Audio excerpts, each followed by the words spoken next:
마음이 좁은 사람. 군자는 상대방의 장점이 더욱 커지도록 북돋아주고 결점은 점점 줄일 수 있도록 엄중하게 충고한다. 마음이 좁은 사람은 그 반대다. 질투심 때문에 상대방의 장점을 가로막는다. 또한 상대방의 마음에 드는 행동만 함으로써 이득을 보고 싶다는 욕심 때문에 상대방을 치켜 세울 뿐 꼭 필요한 주의조차 하지 않는다. 물건을 훔치는 자만이 도둑은 아니다. 어려서는 천방지축으로 날뛰며 부모를 난처하게 만든다.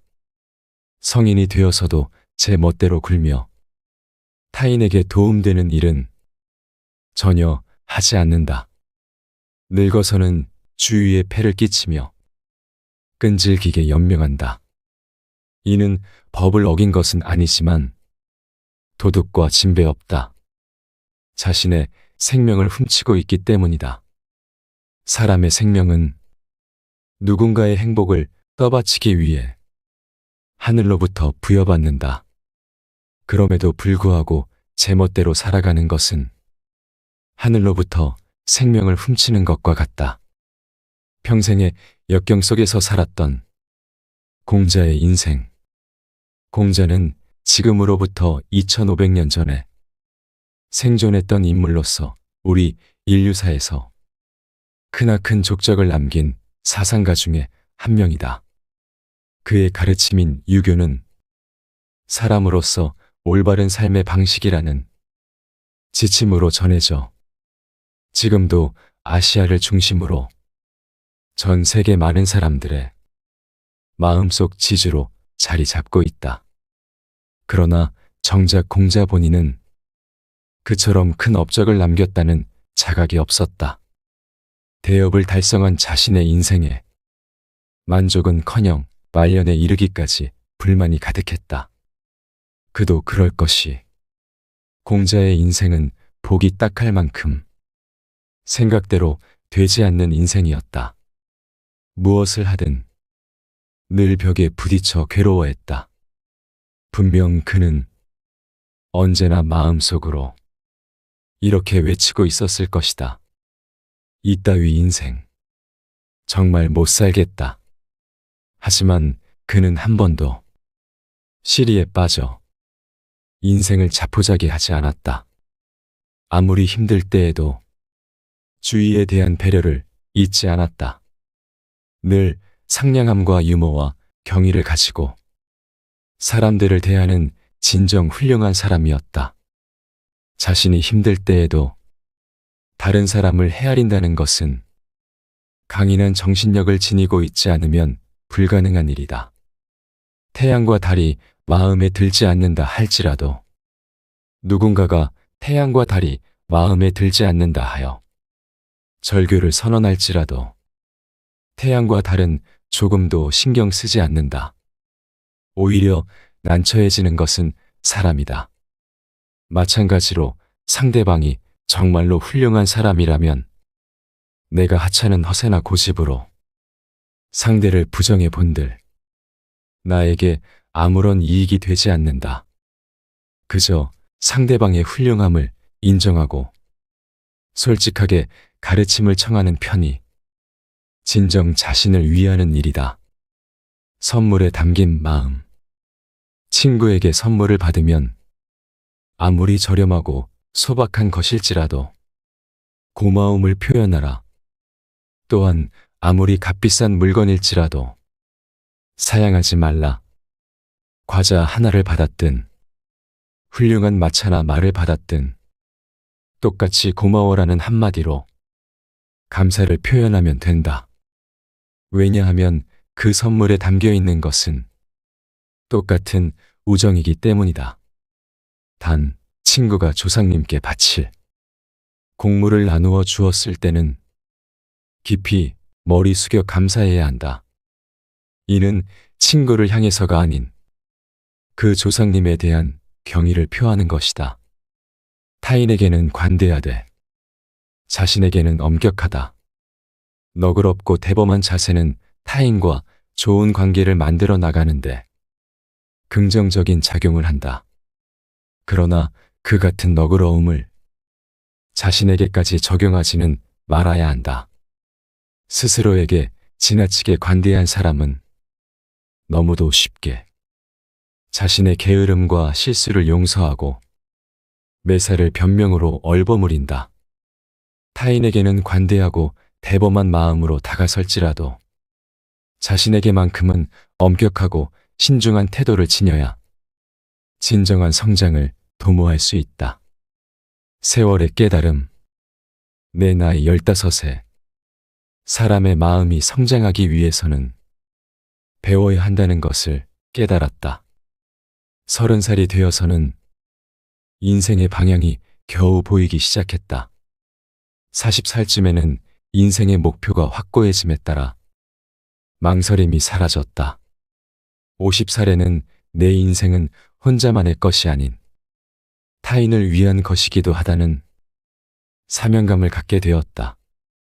60이 되니 나와 다른 인생관을 가진 사람을 만나도 이런 삶의 방식도 있구나 라고 이해하며 반하지 않게 되었다. 그리고 70이 되자 나의 욕망이 타인에게 전혀 피해를 주지 않게 되었다. 그래서 원하는 대로 자유롭게서라도 세상의 규칙을 어기지 않게 되었다. 약속을 지키는 자세. 소중한 누군가로부터 지금 당신이 필요해라는 부탁을 받으면 곧바로 달려가야 한다. 마차를 준비하는데 조금이라도 시간이 지체된다면 두 발로 뛰어서라도 서두른다. 차후에 마차가 따라오면 그때 타고 가면 그만이다. 그렇다면 결국 처음부터 마차로 가는 것과 무엇이 다른가라고 반문할지 모른다.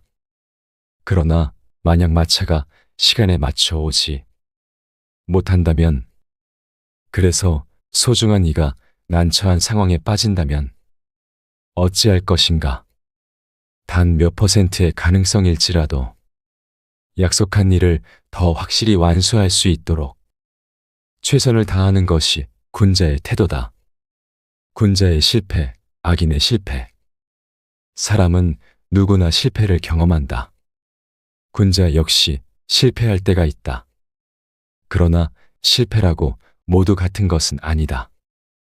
실패는 사람의 마음에 따라 그 모습이 달라진다. 군자는 군자다운 실패를 하고 악인은 나쁜 사람이 아니고서는 할 수 없는 실패를 한다. 누군가에게 속임을 당하더라도 군자는 배려 깊은 마음 때문에 속지만 악인은 지나친 욕심 때문에 속는다. 그렇게 실패한 사람을 모두 똑같이 비난하는 것은 정당한 평가가 아니다. 나는 공자의 말을 읽고 많은 생각을 했다. 내가 공자의 말을 읽고 느낀 생각을 지금부터 잠시 이야기하도록 하겠다. 공자의 말은 그의 말과 가르침을 모은 논어에 기록되어 있다. 공자의 가장 유명한 인용문은 다음과 같다고 알고 있었다. 첫 번째, 멈추지 않는 한. 천천히 가는 것은 중요하지 않다. 두 번째, 어디를 가든 마음을 다해 가야 한다. 세 번째, 산을 옮기는 사람은 작은 돌을 옮기는 일부터 시작한다. 네 번째, 진정한 지식은 자신의 무지의 정도를 아는 것이다. 다섯 번째, 질문을 하는 사람은 잠시 동안 바보가 되고 질문하지 않는 사람은 평생 바보가 된다. 마지막, 미래를 정의하려면 과거를 연구하라. 이러한 말들은 논어의 말을 읽기 전부터 알고 있었는데 이런 말들은 윤리, 정치, 교육 및 사회적 관계와 같은 다양한 주제를 다루는 공자의 방대한 가르침을 작은 표현으로 나타낸 것이었다. 이 책 논어의 말에 보면 어리석음의 기준에 대한 글이 수록되어 있다. 일단 내가 생각하는 어리석음의 기준에 대해서 이야기를 해보도록 하겠다. 어리석음에 대한 기준은 사실 맥락과 관점에 따라 다르다.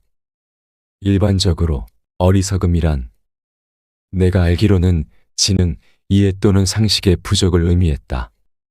어리석음과 관련된 몇 가지 일반적인 특징은 원래 다음과 같다. 특정 주제나 영역에 대한 지식이 부족하거나 이해가 부족한 것, 비판적 사고 능력이 부족한 것, 실제 상황에 지식이나 이해를 적용할 수 없는 것 등이 있다. 지능이라는 것은 내가 생각하기에 복잡하고 어려운 구조이지만 사람에 대해 알려주는 유일한 지표는 아니다. 또한 누군가를 어리석다라고 부르는 것은 건강한 태도가 아니다.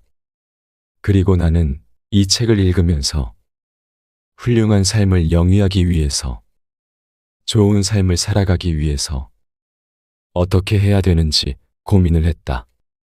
사실 사람마다 가치관이나 신념이 다르기 때문에 좋은 삶을 살아가기 위해서 무엇을 해야 하는지에 대한 결정적인 답은 없다. 그러나 좋은 삶을 살기 위한 몇 가지 나의 행동 지침이 있었다.